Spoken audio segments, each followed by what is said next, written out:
नमस्कार। नवस्वर साहित्यिक संस्थान जयपुर राजस्थान द्वारा आयोजित घर घर होगा काव्य घोष राष्ट्रीय काव्य पाठ प्रतियोगिता में मैं आप सभी के समक्ष एक स्वरचित कविता कैसे बन बैठा तू मुझसे बलवान प्रस्तुत करने जा रही हूं। मेरी यह कविता एक नारी विषयक कविता है।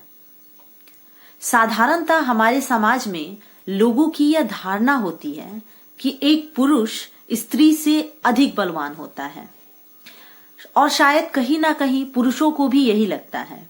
पर मेरा प्रश्न तो यह है कि एक नारी से उत्पन्न होकर, एक नारी से जन्म लेकर एक पुरुष उससे अधिक बलवान कैसे हो सकता है। तो आइए सुनते हैं मेरी कविता कैसे बन बैठा तू मुझसे बलवान।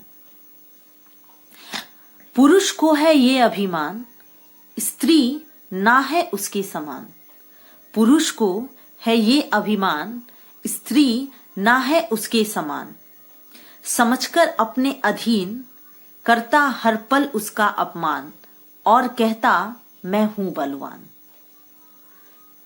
पर तुम ही बताओ मुझ में ही पलकर कैसे बन बैठा तू मुझसे बलवान।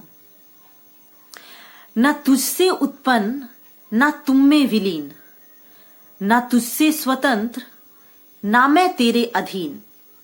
आत्मनिर्भर व्यक्तित्व मेरा, पर तू हुआ था एक दिन मेरे अधीन।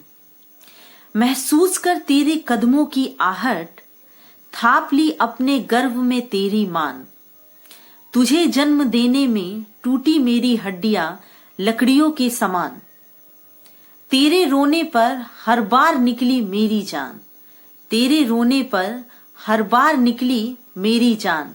मुझ में ही पलकर कैसे बन बैठा तू मुझसे बलवान। तुझे बनाया तुझे संवारा, जब जब भी तू गिरा तुझे संभाला।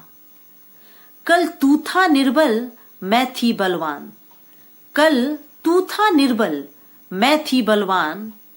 कराया तुझे अपने अस्तनों का पान। मेरा ही दूध पीकर आज खड़ा जो तू सीना तान। मुझ में ही पलकर कैसे बन बैठा तू मुझसे बलवान। धारण किया गर्भ में तुझे, खून से सींची तेरी जान। मत कर मेरे जीवन को जो बड़ा हुआ है तू बलवान। अब तू ही बता मुझ में ही पलकर कैसे बन बैठा तू मुझसे बलवान। धन्यवाद।